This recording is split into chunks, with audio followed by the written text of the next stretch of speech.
नहीं, एक्सेप्ट आपको करना भी पड़ेगा। आपके बारे में तो खैर हम लिखित रूप में भी हम शिकायत हम ऊपर भी हम देंगे, हम लिख कर देंगे कि भाई ये गलत है।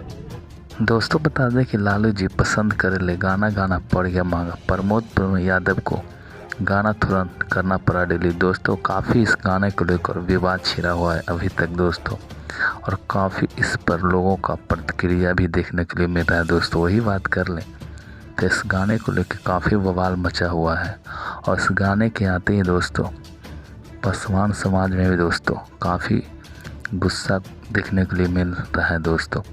इस गाने को तुरंत डिलीट कर दिए हैं प्रमोद प्रेमी यादव, और सोशल मीडिया पे माफ़ी भी मांगे हैं प्रमोद प्रेमी यादव। वो साफ कह रहे हैं दोस्तों कि सूत्रों के हवाले से कि मुझसे गलती हो गया है, और गाने को अपना ऑफिशियल चैनल प्रमोद प्रेमी एंटरटेनमेंट के से गाना रिलीज हुआ था, और तुरंत वो डिलीट करके माफ़ी मांगे इस गाना के लेकर।